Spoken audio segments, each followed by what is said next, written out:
Right then, Tifosi, Norwich City bonds, financial advice on TNC. What has this world come to? Let's do it. Right, what's going on guys? TalkNorwichCity City here, back for another video on Tifosi, on the Norwich City bonds that have been released in order to try and redevelop our training ground at Colney. Well, this is certainly a video I didn't think I'd be making, but I saw a lot of questions, including from myself last night, regarding what is actually going on. What is this whole scheme about? What do you get for your money if you do choose to invest in it? And why have Norwich City done it? So let's start with the very basics. What is this? Well, it is not a donation. There are a lot of people going absolutely mental, saying, well, why are Norwich City making me donate to this? Why can't Delia do it? Read the article. And first of all, find out that you do get something in return for your money and you're not being made to do anything. Norwich City are trying to raise £3.5 million in order to create a new building at Colney and to basically not make it a load of porter cabins built on top of each other. And I didn't realise that porter cabins, until I listened to Stuart Webber's interview done by Michael Bailey, that they're actually really expensive to keep. They are all rented at Colney. We've got a lot of them and they cost around £100,000 a year, which is just mental. And if you've ever been to Colney, you will realise that it's fairly tin pot, considering we've had we had a sustained period in the Premier League. We're a Category 1 academy, and I probably think when we're trying to sign these decent youngsters or decent first team players, when they rock up at Colney and look, the press conferences held in a porter cabin, the classrooms are porter cabins, and the gym is in a conservatory, they're probably a little bit put off. So £3.5 million is needed in order to make our training ground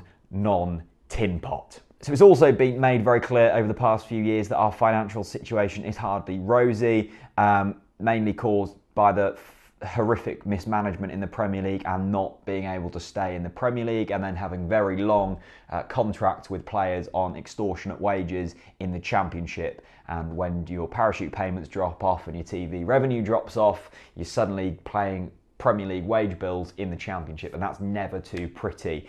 So basically, we don't have too much cash to be throwing around, so it's been thrown to the fans to try and help us out a little bit. So Tifosi is basically an investment, a sports investment scheme where clubs can go to there, and Tifosi makes it all legal and puts packages together in which the fans can get something back in order from investing for projects. There have been projects done at Shrewsbury for safe standing, Stevenage to make a new stand, an Italian football club to redevelop some things there. Lots of clubs have been on board with this. The way in which fans invest has all been slightly different. Let me try and explain to you what is going on with the Norwich City one. Now, please don't put your money on the line just from what I'm saying. I'm by no means a financial advisor, but I have put quite a bit of research into this because it does interest me. So essentially, the minimum you can invest in this is £500. The maximum, there is no maximum limit. If you've got 100 grand to knock about, it's probably quite a wise investment. Now, what you get in return for that is 5% interest paid on a per annum basis. The investment is over a 5-year period.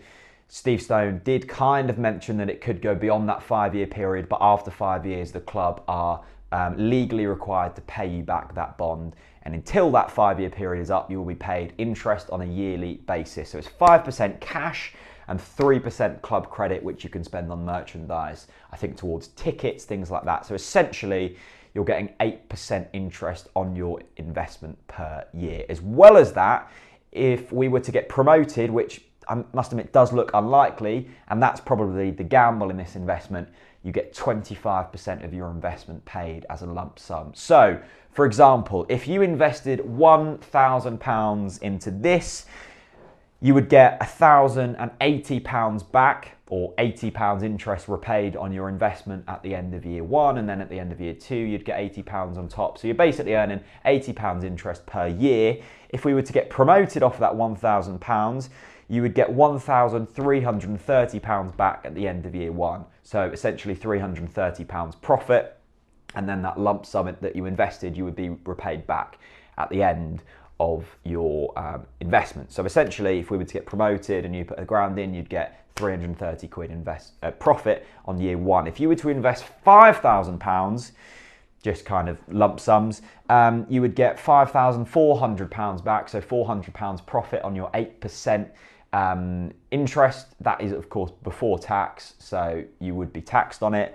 And if we were to get promoted, this is pretty tasty, you'd get £6,250 back off that £5,000 investment. So that is a £1,250 profit on year one if we were to get promoted. Of course, do your maths out yourselves, but this is a fair, risk-free kind of investment in which if you've got some disposable income there and it's just sitting in a bank, you might as well invest it. Now, to compare the interest rates on this to a standard UK bank, it's pretty decent. Now, of course, there are some risks involved with this. It is an unsecured investment, so you could lose your money. I'm going to get on to how you could lose your money in a bit. But 8% interest is pretty astonishing.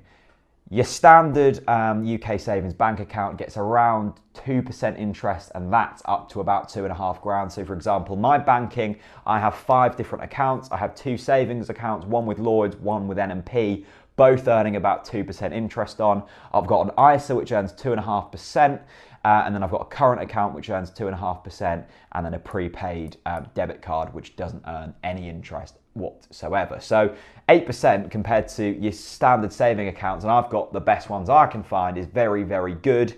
And of course, you've got that 25% promotion bonus if we are to do quite well. So that's the kind of nitty-gritty numbers part.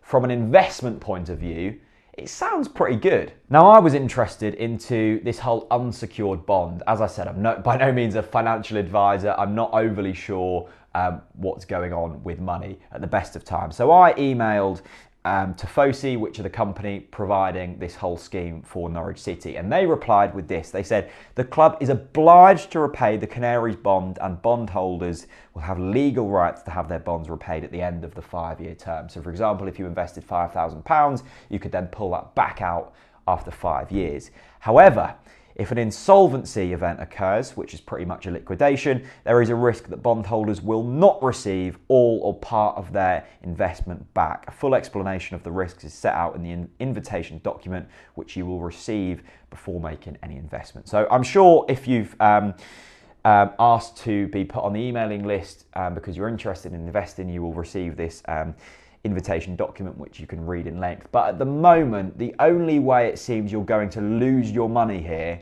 is if the club goes into liquidation.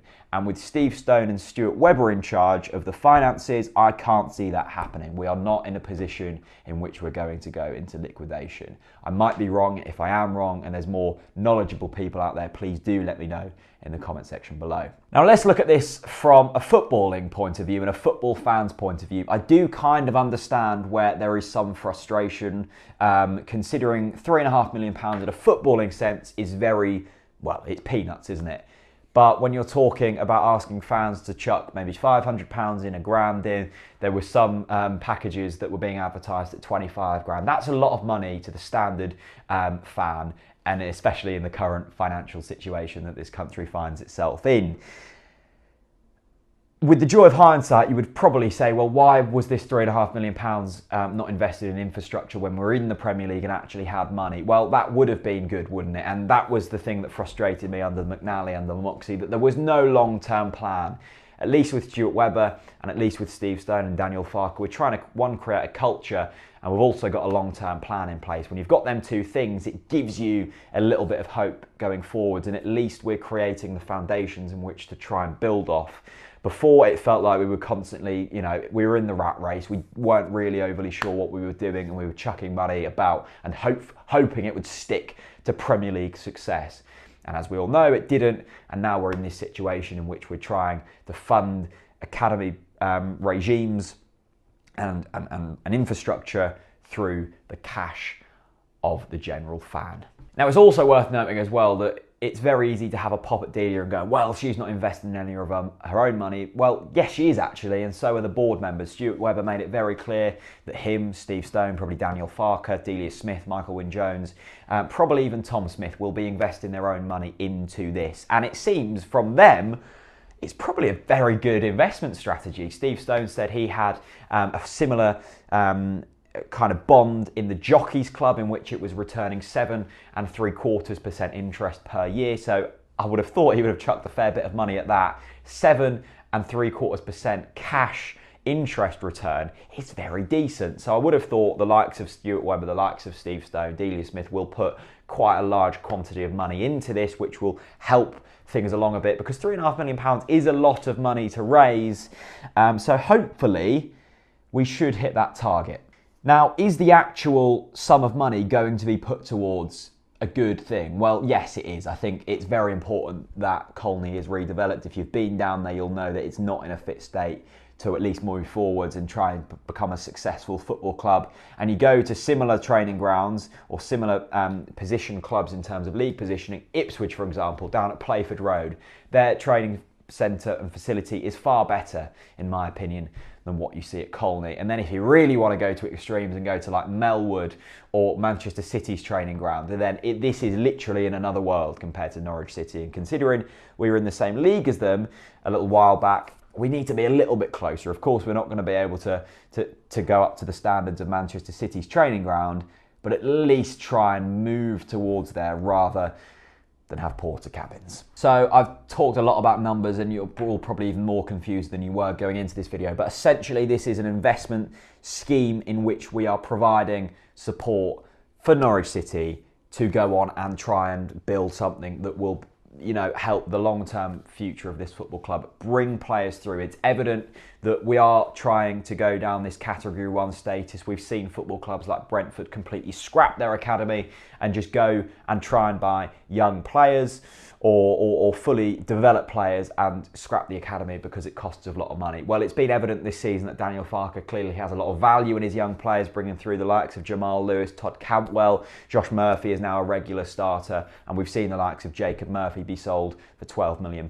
So yes, £3.5 million sounds a lot of money to invest in what is essentially a building, but it's also not a lot of money in real terms, and the return on investment could be huge if we were to produce a few decent young players and sell them for £5-6 million each. So I think probably the end game is it's a fairly safe investment to make. If you've got a couple of grand knocking about, it's probably a lot more worthwhile supporting this football club that you support and getting some decent return on your money rather than having it sit in a savings account that is returning very little indeed. So Tifosi, Norwich City bonds, let me know your thoughts on it. Are you happy? You a bit annoyed that the club aren't just chucking the money in themselves? Are you annoyed that they've gone down this route? Or are you quite happy? Are you looking forward to financially helping the club and also getting a little bit of return on your money? Let me know your thoughts down in the comment section below. This has been a little bit of a different video, and I will see you very soon.